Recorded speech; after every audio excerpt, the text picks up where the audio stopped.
देखिए, पाकिस्तान में रह के तो हम बड़ी आसानी से सियासी कुव्वत में आ सकते हैं। फ़लस्तीन का जो मामला जहाँ से आपने बात शुरू की थी, ये वो वाहिद मामला है जो कि अल्लाह ताला ने बिजली की रमक की तरह हर मुसलमान को जगा दिया है। मसला यह है कि अगर हमारी definition, true definition of Islam पे हम एक दफ़ा वाइटलाइज कर दें अपने यूथ को और वो मस्जिद पे प्रेशर डाले, ठीक है, क्योंकि मस्जिद के अलावा तो कोई जगह नहीं है जहाँ पे मुसलमान इकट्ठे हो रहे हैं। अब लिबरल इंस्टीट्यूट्स और उनकी कैंपसेस के ऊपर तो नहीं ये मूवमेंट स्टार्ट हो सकती ना, ये तो फ़लस्तीन की मूवमेंट तो इस्लाम के ऐवानों से ही स्टार्ट हो सकती है। अमूमी तौर पे तो पाकिस्तानी मैंने देख लिए, मैं तो हैरान हो गया हूँ।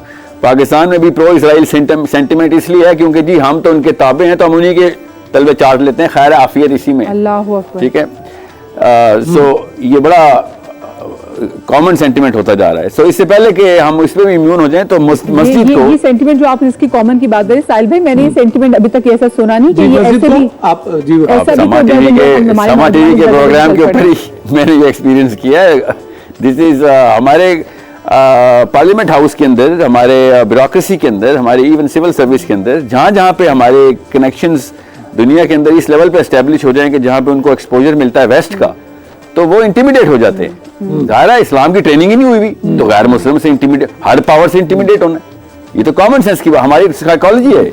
सो जब मुसलमान लड़का और लड़की अपनी मस्जिद पे प्रेशर डाले कि उलमा को इकट्ठा करके नत्थी करो और उस उलमा की चेन को पार्लियामेंट हाउस पे पॉलिटिकल प्रेशर डालो, जिस तरीके से कोई बिल पास कराया जाता है और हक है जिस तरह, ये मुसलमान का काम है कि पॉलिटिकल एंटिटी बने, इस्लाम की दीवार की ईंट बने, रादर के एक डायरेक्शनलेस एक अच्छा इंसान बनना इस्लाम का काम नहीं है। इस्लाम का काम है एक पॉलिटिकल एंटिटी बनाना। वैसे भी करारदादें भी मंजूर हुई, लेकिन अगर देखा जाए कि हमारे अपने मुल्क की भी कितनी पावर है कि वो अभी आप सेनेट में भी देखें तो अगर मैं कश्मीर की भी चले, अगर हम इसकी गजा की बात नहीं करती, मैं कश्मीर की बात सेनेटर मुश्ताक को अंदर कर दिया गया फ़लस्तीन के ऊपर एहतजाज करने में। अब आपकी हुकूमत ने आपके सेनेटर को अंदर कर दिया है, कैसे बात करें एहतजाज का? मैं आपसे आप बसद एहतराम आपसे मैं वैसे सवाल पूछना चाहूँ। मैं कहती हूँ हम एक थर्ड वर्ल्ड कंट्री के लोग कहते हैं हम तो वैसे भी वो हुकूमत है जो हर जगह जाके कर्जे मांग रही होती है।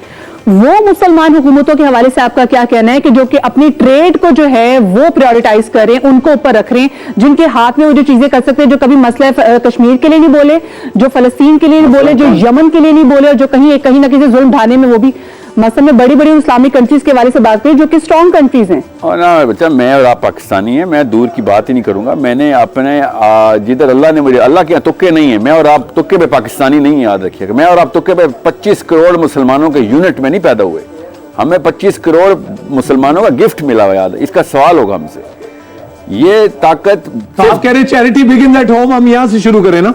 नहीं sir, mission begins at home. Charity तो इस सेकंड स्टेज, याद रखिएगा। पहला बेसिक कॉन्सेप्ट जो है ना, जितना पाकिस्तानी जुम्मे की नमाज पढ़ता है ना, दे better factor in the political equation, they better factor in. मुसलमान उलमा को चाहिए कि फलस्तीन को फुरकान डिक्लेयर करें और इसके खिलाफ पॉलिटिकल मूव, इसराइल के खिलाफ पॉलिटिकल मूवमेंट के लिए बिल पास करवाएं और मस्जिद फतवा इशू करे। मस्जिद better start writing, otherwise Muslims are going to stop going to मस्जिद। कॉमन सेंस की बात है, मेरे कहने पे थोड़ी करना है उन्होंने। साहिल भाई, अब जो फतवा भी आएगा फिर उसके बाद हम कैसे उस पे काम कर सकेंगे, ये भी जरा प्लीज हमारी रहनुमाई कीजिएगा। ये क्या लफ्ज बोला एक्सेस पे? मैं आपको बता रहा हूँ, सिर्फ पॉलिटिकल मूवमेंट की बात कर रहा हूँ मैं इस वक्त। तौहीन सहाबा का बेल मस्जिदों ने पास करवाया, याद रखिएगा। फलस्तीन मूवमेंट का पाकिस्तान की मोबिलिटी इनटू पैलेस्टीनियन लैंड मस्जिद करवा सकती है, ये पोटेंशियल रियलाइज नहीं करी। मसला ये हमारे पास जो डेफिनेशन ऑफ इस्लाम है उसके अंदर ये अलाउंस है कि अगर हम नहीं भी करते इस तरह की मोबिलिटी तब भी हम उतने ही मुसलमान हैं जितने की अगर हम करें तो। ये अलाउंस कहां से आई है? This is the question we better start asking the scholars कि ये कौन सा इस्लाम है जिसमें फलस्तीन का बच्चा मर भी जाए और मेरा ईमान ताजा रहे, मेरा ईमान कायम रहे और मैं कुछ भी ना भी करूं तो मुझसे सवाल भी ना हो। लेकिन साहिल भाई सैंक्शन से भी डरते हैं ना, इमदाद बंद होने से भी डरते हैं, फिर वो कहते हैं पेट्रोल महंगा हो जाएगा, फिर हमारे हालात खराब हो जाएंगे, एटसेट्रा एटसेट्रा। नूर साहब, मेरे और आपके हालात है ना, मैं इसका जवाब दे दूं। जी जी, आपके और मेरे जो करंट हालात हैं और जो खराब होने सैंक्शन लगने के बाद, वो हालात वर्सेस इस वक्त जो हमास के हालात हैं, आप बताएं कौन से हालात बेहतर होने हैं? जज़ाकल्लाह, जज़ाकल्लाह, बिल्कुल ठीक, बिल्कुल ठीक। तो ये अब चॉइस इज योर्स, क्योंकि जो आज किसी का वक्त है वो आपका भी कल हो सकता है sir, You need to stand by what मैं is अभी right. आपको आपके टीवी चैनल से बता दूं, अगला फलस्तीन इंडियन मुस्लिम्स है कि it doesn't take a rocket scientist to see where the winds are moving. Indian Muslims आप होशियार हो जाएं, ये हालात आपके अल्लाह ना करे, मगर अगर हम इस तक मुसलमान नथी ना हुए और ग्लोबल मूवमेंट की तरफ प्रेशर ना क्रिएट किया, तब आप वेट करें भाई एक एक करके। भाई रोहिंग्या के मुसलमान भी तो है ना, उन देखे वो भी उन्होंने कितना बुरा टाइम देखा, किस तरीके से उनको भी स्लॉटर किया गया है, उनको भी भूखा मारा गया, उनके साथ भी क्या किया गया है। ये वो ऐसी बहुत सारी जगहों के मालिक हैं, उनकी बात भी करनी चाहिए। रोहिंग्या के मुसलमानों ने कितना सफर किया, लेकिन बात पाकिस्तान के मुसलमानों के अगले स्टेप की करनी चाहिए। पाकिस्तान का मुसलमान अगला स्टेप क्या ले? हर बच्चा बच्ची पूछ रहा है इस वक्त, हर बच्चा फलस्तीन पे रो रहा है इस वक्त, ठीक है। हमें अगला स्टेप लेना चाहिए कि इस वक्त इस्लाम के कस्टोडियंस को रियल इस्लाम की तरफ मूव करवाएं, कि आप अपनी हुकूमत ताकत में आओ, अपनी ताकत को पहचानो। ये जो अल्लामा इकबाल ने कहा था ना कि मुल्ला को जो हिंद में है सजदे की इजाजत, नादां ये समझता है कि इस्लाम है आजाद। ये इन मुल्लाओं को जगाएं कि इस्लाम के नाम पे दो नंबरी करना बंद करो। तुम्हें हमने कुरान दिया था, तुम्हें हमने जनाजे पढ़ाने के लिए नहीं कुरान दिया था। दुनिया पे फतह। अच्छा, दुनिया को आपसे इजाजत लेने से पहले एक आखिरी बात पूछनी है। आप काफी इंटरेक्ट करते हैं यूथ के साथ, क्या सेंटिमेंट देखते हैं पाकिस्तान की यूथ का, यूनिवर्सिटीज में, कॉलेजेस में, मदरसों में, जिनसे आप on the brink sir, on the brink. याद रखिएगा, जब बाप, घर का बाप मौके के ऊपर गायब हो जाता है ना, तो उसके बच्चे फिर रिबेलियन करते ही करते हैं। इस वक्त इस्लाम की बारी आ गई है। अल्लाह ताला ने ये टेस्ट नवाज शरीफ, इमरान खान पे नहीं डाला हुआ, ये टेस्ट उलमा पे डाला हुआ फलस्तीन का। उन्होंने तो कभी कहा भी नहीं कि हम इस्लाम को रिप्रेजेंट करते हैं, समझ रहे? सो इस वक्त घर का बाप अगर गायब हो गया तो यूथ ने मस्जिद के ऊपर से कॉन्फिडेंस खत्म हो जाएगा। ये लोग समझ रहे, मैं पावर देना चाह रहा हूं उलमा किराम को, उलमा किराम मेरे परेशान मारे कि तू मदरसे के खिलाफ की बातें कर रहा है। मैं चाह रहा हूं मदरसा अपनी पावर को पहचाने।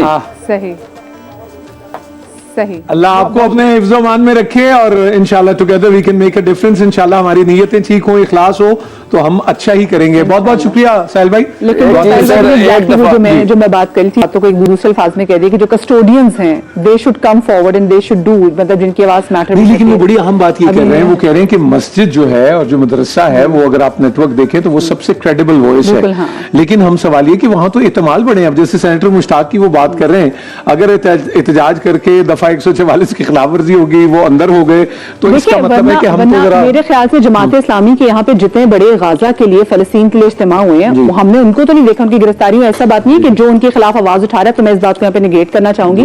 किसी भी किस्म के बात, गलत बात मेरे प्लेटफॉर्म से जाए, मैं कभी भी नहीं चाहूंगी, माजरत के साथ भी। लेकिन हम देखिए जमात इस्लामी कितने बड़े, उन्होंने हर जुमे को कितने बड़े इज्तिमा किए हैं। हमने तो नहीं देखी कि ऐसी की बात कोई स्पेसिफिकली अगर आप बोलते किसी जमात से, तो वो उनके भी और बहुत सारे लोगों को किए हैं, तो ऐसी बात कहीं भी आपको मतलब हम वैसे घबराते डरते नहीं है किसी से, मतलब हमें कोई हमारे, आप देखें दुनिया भर में, मतलब आपने टाइम्स स्क्वायर पे कभी इतना बड़ा इज्तिमा देखा है, इतना बड़ा प्रोटेस्ट देखा है? आपने यूके में, आपने लंदन में कभी आपने, उन्होंने किस तरीके से वहां की सर्विसेज जाम कर दी हैं, वहां पर ट्रैफिक पूरी जाम कर दी है, और यूथ इतने बड़े पैमाने पे निकली। But still at the end of the day हम तमाम तो लोग, अभी यूएन में भी देखिए, पाकिस्तान ने वहां पे भी जो आज सुबह ये 10 अभी की बात कर रही हूँ मैं, आप अभी 10 घंटे पहले डॉन में एक जो खबर नशर हुई, उसमें जाके पढ़ भी सकते हैं कि कैसे यूएन में पाकिस्तान ने कहा कि जी सीज़फायर फौरन होना चाहिए। हम अपनी वक्त में तो काम कर रहे हैं, लेकिन वही बात, द कस्टोडियंस जो बड़े बड़े इस्लामी ममालिक है, जो कभी कश्मीर पे नहीं बोले, जो कभी रोहिंग्या के मुसलमानों पे नहीं, मतलब आप में से कितने लोग जानते हैं कि रोहिंग्या में मुसलमानों का क्या हाल हो रहा है? आप यूएई, सऊदी अरब और उस हवाले से बात कर रहे हैं कि देखिए अपने ट्रेड टाइज को साइड पे करके ये सोचें कि हाँ हमने, और मैं यमन के भाइयों को भी मैं तस्करा ना करूं तो कितनी बड़ी ज्यादती की स्टैंड तो हौसी बागियों ने लिया हुआ जी, वो करते हैं और वो सारा वो सिलसिला, आप देखें ना, और लेकिन जो बड़े बड़े लोग खामोश बैठे हैं। तो मुसलमानों को सीखना होगा अपने माजी से और अपने वो एक हुस्ने, मैं क्या कहूँगा, एक शेर में आसान कर देती हूँ कि चिराग सबके बुझेंगे, हवा किसी की नहीं। तो ये जरा आप जहन में रखिएगा कि आहिस्ता आहिस्ता जो है वो नौबत कहाँ तक पहुंचेगी।